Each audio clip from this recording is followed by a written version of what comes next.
지난 1월 18일 중국 관련 소식을 전문적으로 다루는 일본 매체인 레코드 차이나는 최근 한국을 방문한 중국 여행객들이 한국의 강력한 방역 조치의 경악을 감추지 못하는 상황이 속출하고 있다며 일본 정부의 분발을 촉구하고 나섰습니다. 먼저 이 매체는 최근 중국의 유력 매체인 팽페이 신문이 한국에 입국한 3명의 중국 여행객들의 사연을 특집 보도로 다뤘다고 소개했습니다. 그러면서 일본 매체는 현재 한국에서는 지난 1월 2일부터 중국발 여행객들에 대해 단기 비자 발급을 일시적으로 중단하고 또한 필수 목적으로 중국에서 오는 모든 여행객들은 반드시 인천공항을 통해서만 입국하는 조치를 내렸다고 보도했습니다. 그리고 일본 매체는 한국 측의 방역 조치는 여기서 그치지 않고 모든 중국발 여행객들을 대상으로 PCR 검사를 의무화하고 음성증명서 제출을 요구하고 있다고 보도했습니다. 따라서 현재 중국에서는 한국에 입국한 중국 여행객들의 사연이 자목 궁금할 수밖에 없다는 것입니다. 실제로 일본에서 중국 소식을 전달하는 레코드 차이나는 앞서 언급했던 중국의 팽페이 신문이 최근 보도한 바에 따르면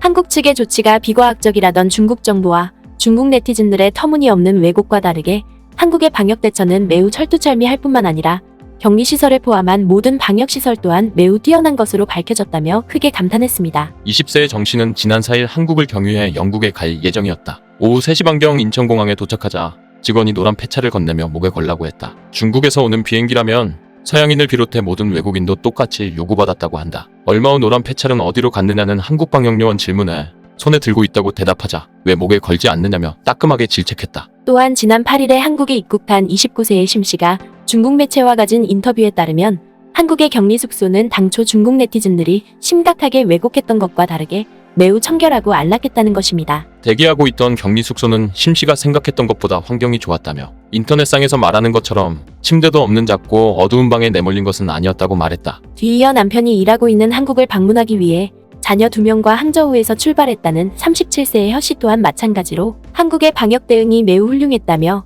이를 극찬하는 게시글을 중국의 소셜미디어에 올렸지만 정작 중국 네티즌들은 이를 믿지 않고 쉴 새 없이 비난만 쏟아내는 행태를 보였다는 것입니다. 그리고 또 다른 한편에서는 한국에서의 이러한 상황에 더해 현재 중국 정부와 중국 네티즌들은 지난 17일에 미국 방송이 다룬 한국 특집 뉴스에 당혹감을 감추지 못하고 있습니다. 이는 이른바 중화 사상을 통해 중국이 아시아의 중심이자 세계의 중심축이라고 자화자찬했던 중국 사회의 터무니없는 인식이 미국 방송의 신랄한 보도로 인해 모두 공연불이 되고 말았기 때문입니다. 또한 중국 정부와 중국 네티즌들은 한국의 고유 문화인 김치와 한복은 물론이고 심지어 한글과 사물놀이까지 마치 중국 문화인 것 마냥 심각한 왜곡마저 일삼아 왔는데 최근 전 세계로 송출된 미국 방송으로 인해 이 모든 것이 수포로 돌아가는 상황이 전개되면서 경악을 금치 못하고 있습니다. 이와 관련해 지난 17일 미국의 대표적인 뉴스 매체로 잘 알려진 CNN은 K-팝과 K-드라마에 이르기까지 미국마저 압도할 정도로 전 세계 곳곳에서 맹위를 떨치고 있는 한국 문화가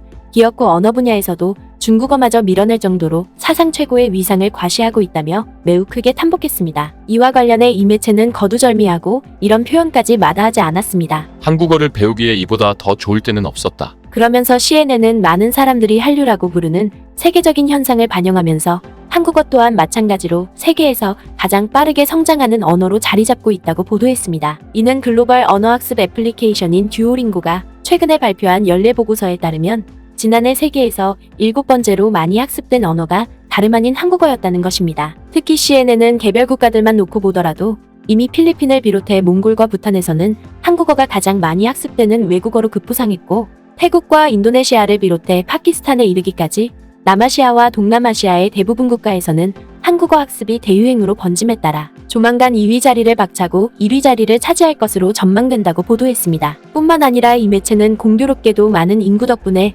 세계에서 2번째로 많이 사용되는 중국어는 중국 밖을 벗어나면 찬밥 신세를 모면하고 있다고 보도했습니다. 그도 그럴 것이 CNN은 앞서 언급한 듀오링고의 연례 보고서에 따르면 세계인들의 외국어 학습 순위에서 중국어는 한국어에 밀려나 8위를 기록한 것만 놓고 보더라도 이 같은 상황을 여실히 대변해준다고 보도했습니다. 이는 미국의 현대언어협회가 분석한 바에 따르면 미중 갈등과 중국 정부의 비상식적인 외교 행태가 서구권 사회에 큰 반발을 불러일으킴으로써 지난 2016년부터 중국어를 학습하는 수강생이 크게 줄어들었기 때문이라는 것입니다. 또한 이 매체는 6위를 기록한 일본어마저도 그 위상인 아나리 쇠락을 거듭함에 따라 이를 근소한 차로 뒤쫓고 있는 한국어가 일본어를 추월할 날도 이제 얼마 남지 않았다고 보도했습니다. 그러면서 미국 매체인 CNN은 중국어와 러시아를 비롯해 힌디어와 이탈리아어까지 제치고 한국어가 이처럼 높은 순위를 차지하게 된 결정적인 배경에는 뭐니뭐니 해도 한류의 세계적인 확산이 1등 공신으로 손꼽힐 수밖에 없을 것이라고 보도했습니다. 지난 20년 동안 한국의 문화 수출은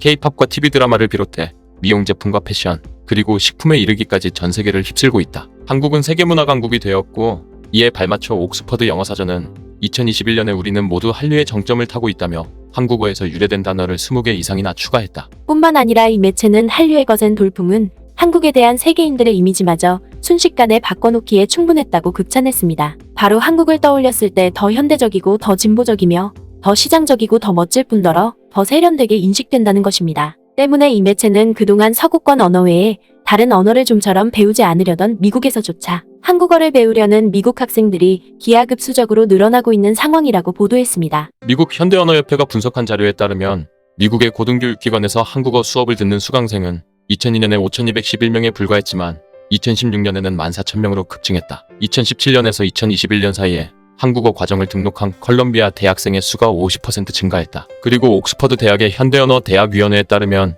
2012년부터 2018년까지 영국에서 한국어 과정을 수강하는 고등학교 학생 수가 3배나 증가했다. 반면 중국어는 5% 증가에 그쳤고 프랑스어와 독일어 같은 여러 유럽 언어는 감소했다. 한국어가 모국어가 아닌 사람들이 배우기 쉽지 않다는 점에서 이러한 도약은 놀랍다. 미국 국무부는 영어 사용자들에게 한국어는 예외적으로 어렵다는 의미로 초강경 언어로 분류하고 있으며 전문적인 업무 능력을 갖추는 데 평균 88주가 걸린다. 그러면서 이 매체는 서구권에서 극도로 배우기 어렵다는 한국어가 최고의 인기 언어로 대두된 것은 그만큼 한국 문화가 이러한 장벽을 충분히 뛰어넘고도 남을 정도로 오늘날 전 세계인들로부터 큰 사랑을 받고 있기 때문이라고 치켜세웠습니다. 대중매체 전문가인 존 월시는 2014년에 이 현상을 두고 집필한 저서에서 한국이 진정한 선진 서구 세계의 일부라는 것을 사회적 수준에서 아시아 국가들을 설득한 것은 다름 아닌 한류였다고 말한다. 이러한 인식의 변화는 결국 한국 정부의 외교와 투자, 그리고 교육과 무역 분야에서의 국익을 추구하는 능력을 향상시켰다고 그는 썼다. 이는 달리 말해서 한국 문화가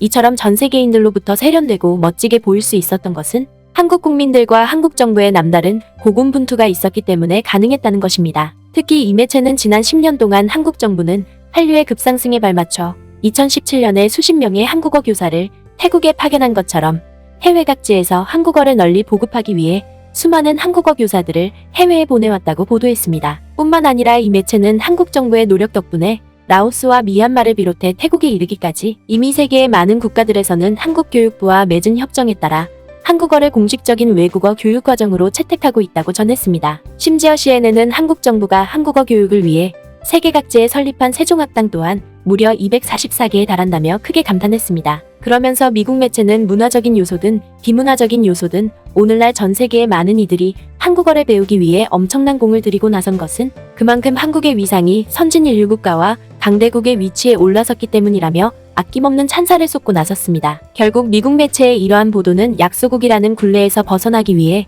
국가 발전과 문화 창달에 치열하게 나섰던 한국 국민들의 뛰어난 저력이 마침내 한국의 위상을 세계 최고의 반열에 올라놓았음을 매우 사실감 있게 대변해주고 있는 것입니다. 영상을 재미있게 보셨다면 구독과 알림 설정 부탁드리겠습니다.